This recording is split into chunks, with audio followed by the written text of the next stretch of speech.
Assalamualaikum dan selamat pagi semua. Saya Laira Najwa binti Abdullah. Hari ini akan menceritakan bagaimana komunikasi dapat membantu menyelesaikan konflik di dalam sekolah. Baiklah, apakah itu sebenarnya komunikasi? Definisi komunikasi. Okey, menurut Ruben dan Stewart 1998 muka surat 16 menyatakan bahawa komunikasi adalah proses yang melibatkan individu-individu dalam suatu hubungan ataupun kelompok ataupun organisasi dan masyarakat yang merespon dan menciptakan pesan untuk beradaptasi dengan lingkungan satu sama lain. Okey, manakala menurut Kamus Dewan 1992 pula mengatakan bahawa komunikasi ini merupakan proses penghantaran dan penerimaan mesej melalui simbol-simbol yang bermakna.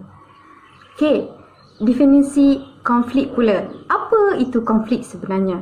Okey, konflik ini menurut Thomas 1976 mengatakan bahawa konflik adalah satu proses. Ia satu proses yang bermula apabila satu pihak menganggap satu pihak lain telah menghambar atau akan menghambarkan satu kepentingan dirinya.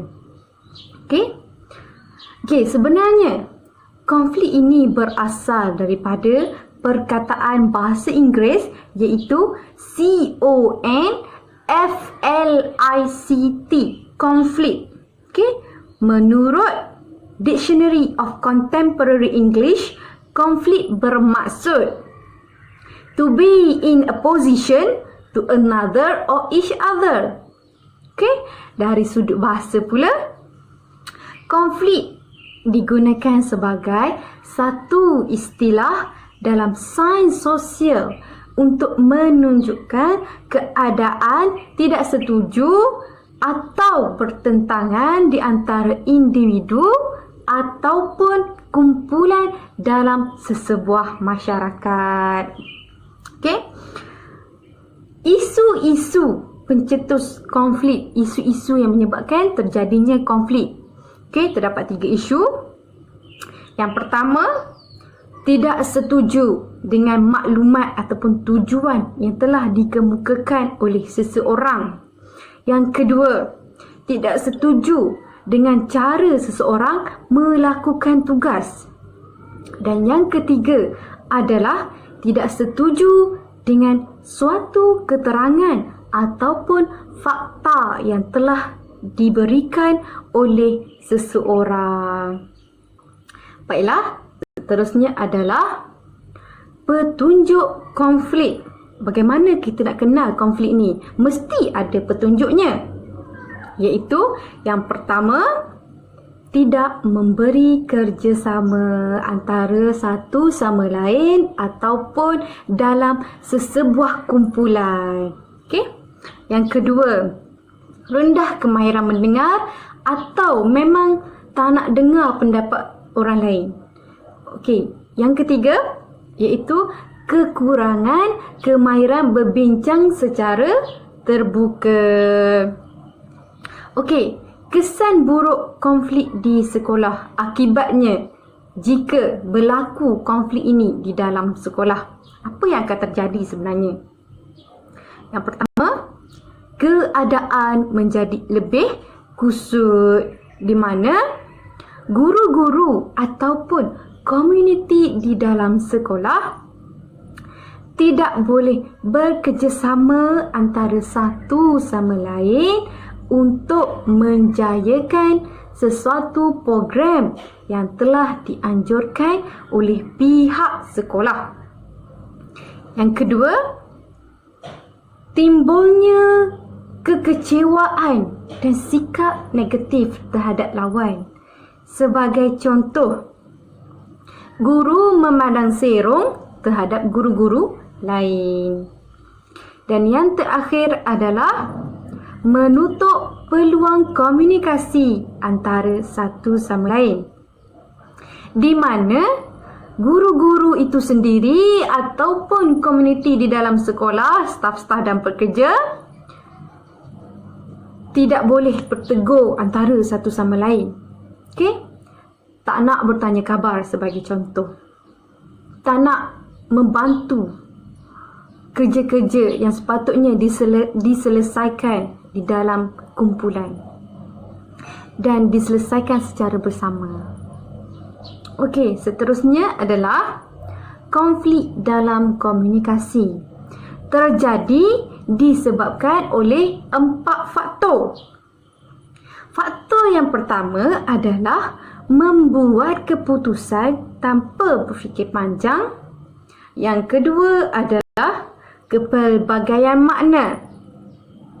Yang ketiga adalah kepelbagaian matlamat. Dan yang terakhir adalah konflik membahayakan. Okey, panduan ke arah mewujudkan komunikasi yang berkesan. Bagaimana kita nak wujudkan komunikasi yang berkesan supaya konflik itu dapat dielakkan. Sebab konflik ni bahaya. Okey, yang pertama, memastikan bahawa semua orang tahu siapa ataupun apa yang sepatutnya diketahui. Okey, jangan sampai salah faham. Kita nak cakap lain tapi yang difahaminya adalah lain. Okey, yang kedua, mempertimbangkan penerima maklumat. Seterusnya, mendefinisikan tujuan kepada diri sendiri dan mestilah cari dan pilih maklumat. Di samping itu juga, mesej yang disampaikan hendaklah jelas dan mestilah menggunakan nada suara yang betul, bukan dengan nada suara yang keras. Okey? Dan seterusnya adalah mesej yang hendak disampaikan tu mestilah ringkas. Dan yang terakhir, ketahui siapakah penerima maklumat tersebut. Okey, seterusnya iaitu kemahiran komunikasi yang perlu dihayati dalam sesebuah organisasi termasuklah sekolah. Okey, yang pertama, mestilah mewujudkan suasana kerja yang baik, mesra dan efisien dalam sesebuah organisasi. Yang kedua, mestilah mewujudkan perhubungan yang baik antara kaki tangan dan mestilah mengelakkan syakwa sangka serta mestilah mewujudkan interaksi dua hala antara satu sama lain. Dan di samping itu, mestilah mempunyai kemahiran mendengar. Selain itu juga, peraturan kerja mestilah dihayati sepenuhnya dan menghalusi prosiding membuat keputusan. Selain itu, mestilah ada sikap saling mempercayai dan tolak ansur antara satu sama lain. Dan penerimaan arahan itu juga mestilah jelas. Dan yang terakhir adalah gunakan komunikasi sebagai alat pemujukan dan memberi motivasi, bukannya sebagai alat untuk memberi amaran. Ingat tu? Okey, seterusnya kita tengok fungsi komunikasi dalam sesebuah organisasi. Okey, fungsi komunikasi yang pertama iaitu sebagai pengawalan. Yang kedua, komunikasi untuk memberi motivasi kepada seseorang. Yang seterusnya adalah yang ketiga, iaitu untuk meluahkan perasaan. Dan yang paling penting komunikasi ini adalah untuk menyampaikan sesuatu maklumat kepada orang lain. Okey, tips kemahiran komunikasi dalam menyelesaikan konflik di sekolah. Apakah tipsnya? Okey, tipsnya adalah melalui perundingan. Okey, menurut Trenholm dan Jensen 2009 mengatakan bahawa perundingan ini merupakan satu proses di mana satu pihak atau lebih yang kepentingannya sebelum ini ditentang atau dibantah dengan menggunakan komunikasi untuk mencapai suatu keputusan. Okey, manakala menurut Walker dan Harris dalam tahap Amos 2010 pula mengatakan perundingan adalah proses menyelesaikan perbezaan-perbezaan melalui pertukaran-pertukaran yang dapat diterima secara bersama. Okey, seterusnya adalah matlamat mengadakan perundingan. Kenapa sebenarnya kita kena adakan perundingan ni? Yang pertama adalah untuk memenuhi kepentingan antara kedua-dua belah pihak. Okey, sebagai contoh, keputusan yang dibuat oleh seseorang guru ataupun pemimpin mestilah tidak berat sebelah dan adil untuk semua orang. Okey, yang seterusnya itu yang kedua, mengadakan perundingan ini adalah alternatif yang terbaik untuk menyelesaikan konflik yang telah wujud. Okey, sebagai contoh, melalui perundingan, konflik dalam sekolah dapat diselesaikan apabila guru-guru dapat bertukar maklumat, menyatakan pendapat dan hasrat masing-masing. Jadinya, mereka pun telah berpuas hati kerana orang lain mendengar pendapat mereka. Okey, yang ketiga adalah mengelakkan konflik dalam sekolah berpanjangan. Okey? Hal ini kerana kita nak wujudkan suasana di dalam sekolah itu suasana yang harmoni dan aman damai.